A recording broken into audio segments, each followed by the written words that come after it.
Hello everyone. So welcome back to another book review. As we know that today is 2nd October, the birth anniversary of our national father figure Mahatma Gandhi. That's why I'm going to review this book by him titled The India of My Dreams.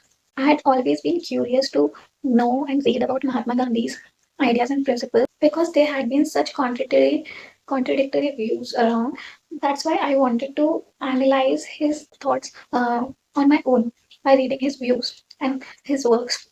So I had been wanting to read his autobiography first, but I came across this book and I started reading it.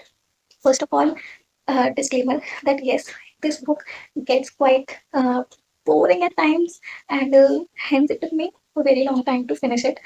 Uh, Despite it being only 250 pages long, still it took me quite a lot of time to finish it, and also because the ideas presented in this book may sometimes get quite frustrating. I might say. Basically, I will provide detailed review, but first let me just introduce it that this book contains M.K. Gandhi's views on different social, political, economic scenarios of his time, and the tone in which he presents these views are all quite timeless because obviously these views are explained in a very instructive voice, but as a reader, you will have to take it with a pinch of salt because all the views may not be able to be applicable for the modern society and modern time.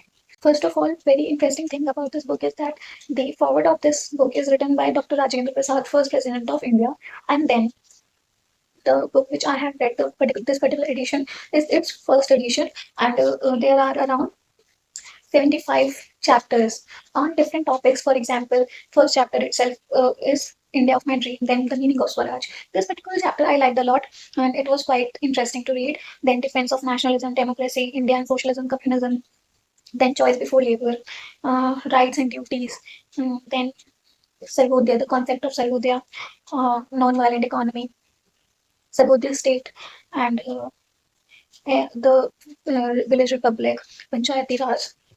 And then there's a chapter on national health, nation's health, hygiene, and diet also. Then uh, about basic education, national language also, provincial languages also.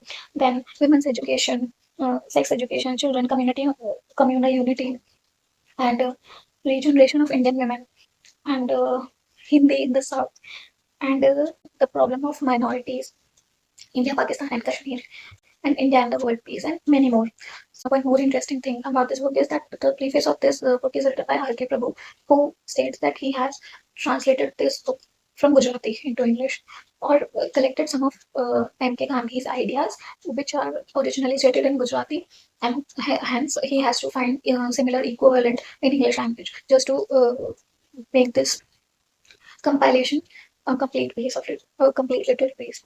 Obviously, this is a very theoretical piece, and there's no such thing as different layers of what or something.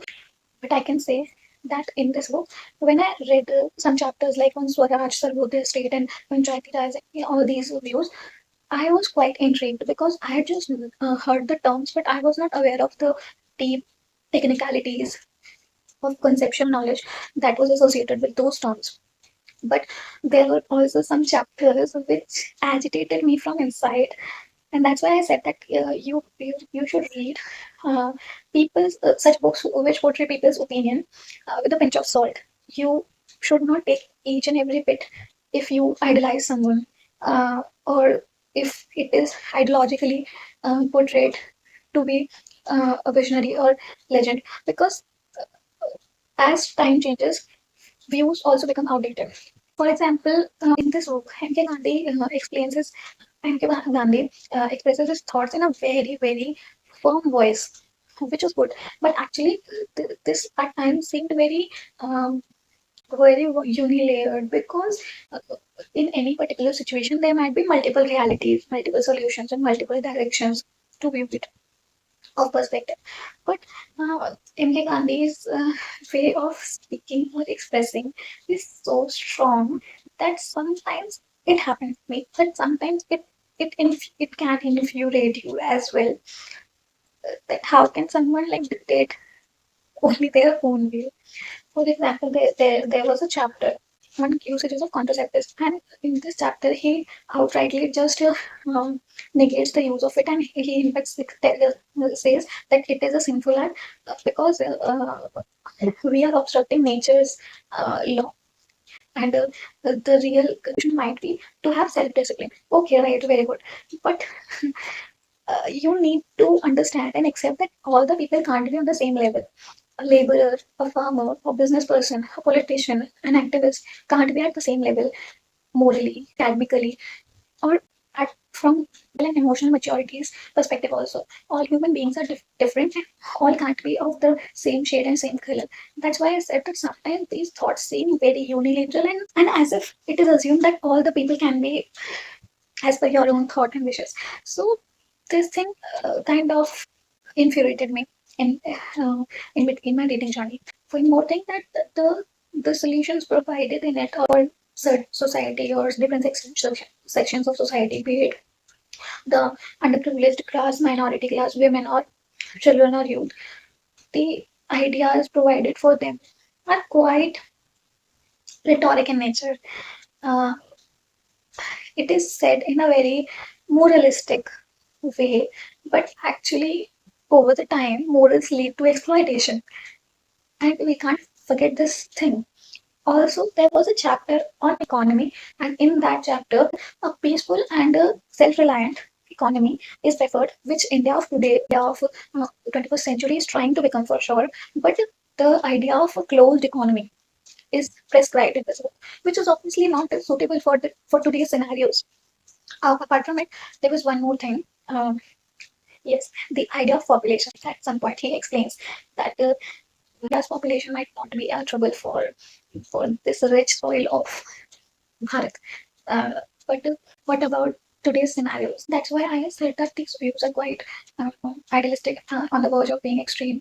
And yes, one should read such books just to get the grasp of the opinions and thoughts which affected our history and are influencing our today's political social scenario. Because the concepts of Swaraj, the concept of Panchayati, and the concept of self-reliance, all these things can be seen being implemented by our current political scenarios as well, which are good. But also, one should not idolize each and everything, read everything with a pinch of salt, take every grain knowledge or view analytically, and look at it from different angles and perspective. It is easily possible that these views of some legendary figure might get outdated with the change scenario of the world or your own country.